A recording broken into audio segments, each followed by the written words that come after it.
only ever had one serious long-term relationship, And it was with a cow. an expensive relation. Like No, I get it. He's in the world. My ex-husband didn't She's a have woman. that. Did you know that my ex-husband had never had a relationship before me as well? I didn't know that. But he was very insecure about like our amount, so I lied about like how many people he'd been with because I felt like if I told him the truth, it would be like. See, I was never Yeah, we're asked, good, and thanks. I never told. Yeah. It was never an issue. This guy, it was like going in for an interview, You want to know? and No, but he has these things about you're very just like okay, whatever. Oh, yeah. this guy I want to know lie for detector curiosity's sake, tests. I guess. That basement down there, I was hooked up to lie detector tests. Don't worry, lie detector you don't say. Well, here's the thing. They're intimidation. It was really a communication difficulty between me and Kim because it's funny. It's like if you have different expectations, shit turns out weird and gets fucked up for no reason. Like I'll say, okay, well, here's this very simple gesture thing that we each do in a relationship for each other to make things nice and easy. But it means something totally different to her than it does to me, right? And so she's like, no gesture, right? And I'm like, well, why aren't you making that gesture that I expect us to make? And so then it becomes like an issue because that gesture is the same thing as the actual thing. And It's so slow when it comes on. Thank you. so the thing is, then you end up having these things where it's like we're fighting because for no reason except that the communication is not going as each of us expect. And we think like, what? It's perfectly reasonable of me to make this to expect this very small thing out of you because it seems very small to me and it seems like a reasonable expectation. But we come in with different histories, and it's like if that wasn't a reasonable expectation in a previous relationship, it's not habituated to the other person.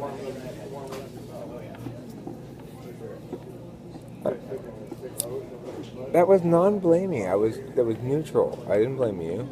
No, I wasn't blaming you. I was taking your makeshift toothpick out of your mouth. Just for Do it with the straw. the straw. I got a lot of shit stuck in my teeth.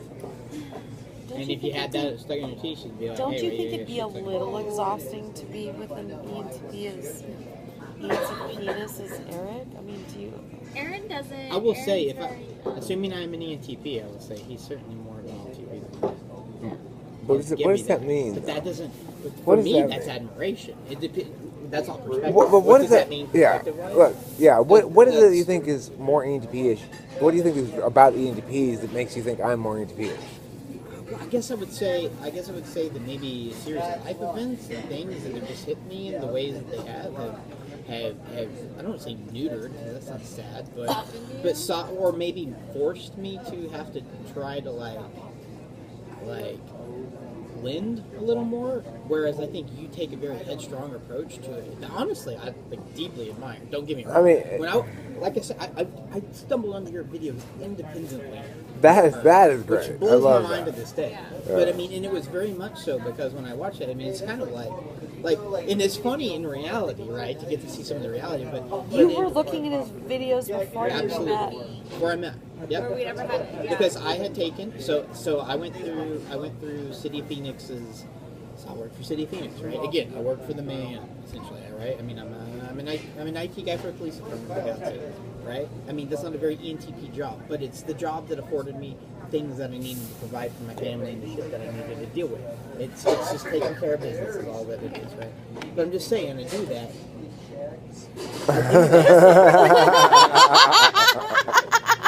I do that. I go to this leadership class, and the leadership class they're going over the Myers-Briggs stuff, whatever. And I'm kind of getting a baseline and very primitive understanding of the different personality types and how that works, and very specifically there, how the work environment treats that, blah, blah, blah. But I'm curious, right? I mean, it's interesting to me. And yeah. And So I what start- was your so I first? start Googling. What was your first Google search? Well, certainly it was just like it was looking up ENTP, ENTP probably. versus I was looking up INTP or ENTP versus ISFJ because my late wife. Was ISFJ? I had her take one of the, that 16 personality. That's not a reliable test. I know it's not. I know it's not, and I even question her answers to this day. But understand where I was coming from, an area of complete and total ignorance, and I just was like, well, heck, here's something. Like, this is fascinating to me. I'd love to have just a general understanding where maybe my friends and family fall in this. Is there anything free online? Because hey, I'm an IT guy. What's free? Here's something free. Threw it at her, and she came up ISFJ, which is why in my dating profile I said I don't want to date ISFJs because I'd been there, done that. As far he as was I like thought I specifically, I understood, don't want to date him. and I knew there were a lot of conflicts between her and I that I had dealt with. But in hindsight, as I've learned more, I'm starting to realize one, she might have not been ISFJ. Is she like Jewel? No. Then Yes and no. I think if she wasn't ISFJ, I think ESFJ is like because she does have a lot of the SFJ characteristics for sure. Yeah. So either she was ISFJ, but she had a lot of trauma. Right, and there's like, that. a lot- That whole There was thing. a lot more to the Right. and that's what I've learned is that just because you're a personality type, there's a lot more going on there. That's what Yeah. I'm saying. That's where I With can every believe type. in that headspace where I'm going. Okay, I can see because I see and witness what like you did online, like just the way you're very candid in things that you said, and I thought, God, these are things that I would say in private to my friends, but I wouldn't say them publicly because I have to watch my ass because of the drama, because of my thing. But like retired me would totally be like, bleh, right? Because like I just say what I want to say, but I restrict myself a lot because of various scenarios. But my largest probably being my job.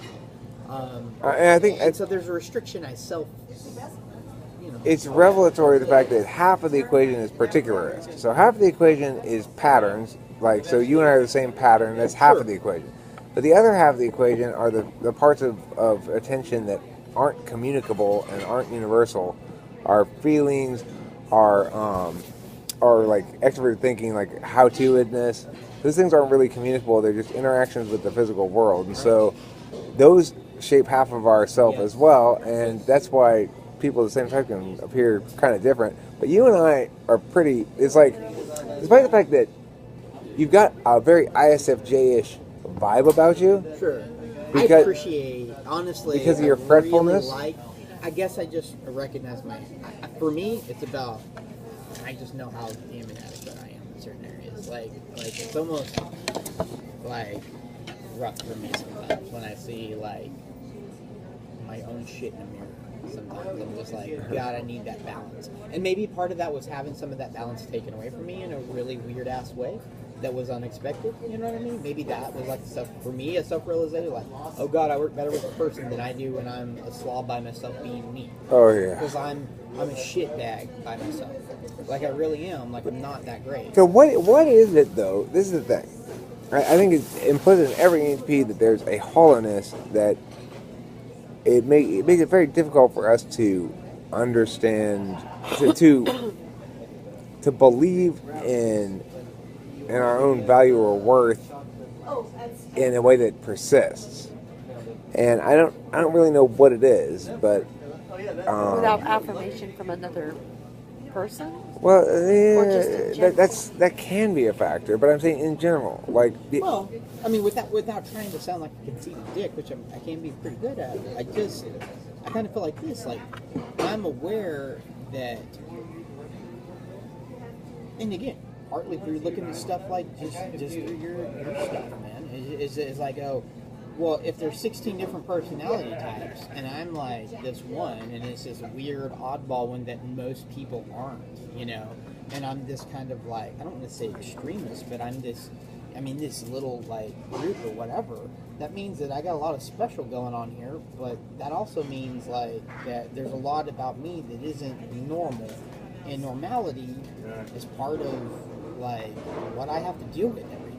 And if I don't have that, if I'm not gravitating back towards it, I'm I'm going into either brilliance or like suicide, like like some death pact with myself. Like I don't know what it is, but I'm spiraling out in orbit, or But you're in an environment that's not conducive to what we want an environment to be, which is extremely failure tolerant. An extremely failure tolerant environment is one that allows us to produce maximal success, because it's very trial and error. We gotta, I need a safe place to let the process happen, so that I can try shit, fail, try other shit, fail, and that's exactly what like the YouTube channel is just that. It's just that. It's having a space where there's no constraints on me, where I can fail and succeed at will, and choose to respond to it or not.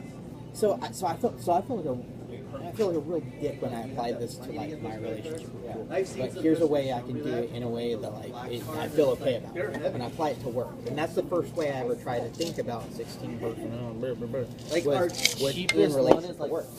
And the two things that just rang really true for me were that one was like I need encouragement. Like when I come up with a great idea, I want somebody to be like, "Damn, that's a great idea.